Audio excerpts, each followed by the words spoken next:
Hi, I'm Brian Sohn with the Sohn team with Remax Gold here in Washington, Missouri, and today we're meeting with Gary Lucy in his studio.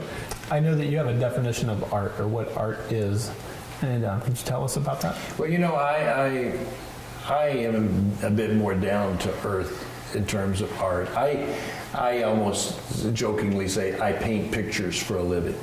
And I'm very proud and honored to be able to do that and so forth. But I boil art down into one 5-syllable word, and that is communication. And a person that wants to be an artist must make a decision of who or what do they want to communicate, how do they want to communicate it, with whom do they wish to communicate, and then what medium do they wish to communicate in, you see. So it's basically a process of taking what's in your mind, spinning it around, and putting it out here. So you communicate what you think with someone else, you see. Yeah, and that can speak to our hearts as well. Oh, sure, yeah. Absolutely. And I always tell students, if you want to become an artist, communicate with the people and produce art that means something to someone. You see, if you want to make a living as an artist, and back up, if you really want to make a living as an artist, you have to produce art that someone wants. Mm-hmm. Now, that may sound rather simple as far as that's concerned, but it is very true. You must produce art that resonates with an individual. After all, if you're going to make a living from it, they're going to have a reason to give you their money, you see. To let go of the hard-earned dollar. Right. So with being in business for 45 years, that's also longevity in business. So there's a whole side to being an artist that when you're doing it for a living, that you're actually a business owner and you're self-employed. And what's that been to you as you went through the years? Well, it's discipline. And artists are dreamers. Mm-hmm. Artists have a difficult time, for the most part, focusing. They have great ideas, and one idea jumps to another, jumps to another, jumps to another. And to be successful as an artist, unless you got a lot of money or somebody's going to sponsor you or whatever the case might be, you've got to be disciplined. You've got to say, no, this has got to be done now, and you can't. Well, and everybody loves to be their own boss, right? Right. That's a lot of baggage that goes along with being your own boss. Yeah. Because you can sit down in that studio and walk around, do this, read this, and do that, and realize you've accomplished absolutely nothing.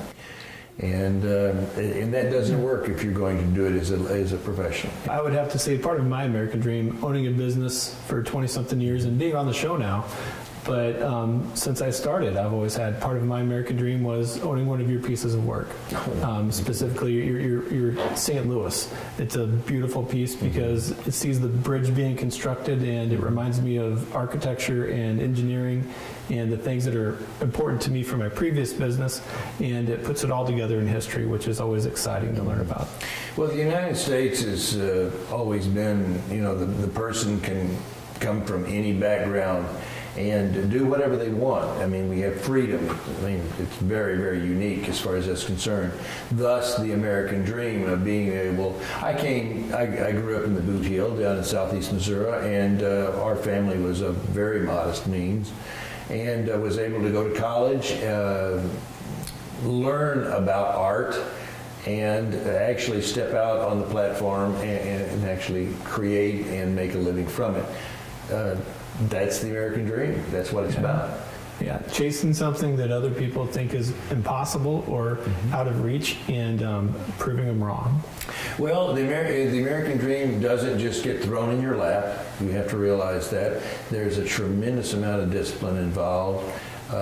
So in order to achieve the American dream, you can do it if you want to. It's that patient hard work that proves over time. Yes, it is. Yeah. I get very disappointed sometimes when I see young people and they think that it should be just like turning a switch on to be successful. They have phones, they have all of the electronics and so forth, and you touch a button and things happen. But they have to realize that the American dream is not like that. It just doesn't automatically appear before you and someone allows you to do it. I hope the American dream is available to as many people as it has been in the past. There's an awful lot of dynamics that are out there today and in play that you have to understand. But it does still come back down to the basics of self-discipline. Yeah. And denying yourself, instead of going, I remember sitting in the studio and I had to finish a project and I love to play golf. And my buddy calls me, says on like a March the 8th and a beautiful day, let's go play golf. And Yeah. I can't go, I got to work. Yeah. So for me, I was talking to somebody the other day, and so my background in drafting and in engineering and all the things I learned in those things, it took a lot of years, very little pay, not any recognition. And then to be able to use that knowledge today in real estate, that gives me an edge that is exciting when I realize I can use it. But to see it pay off 20 years later, is exciting. And that's what has us here today. It's what's given me the opportunity to speak to you.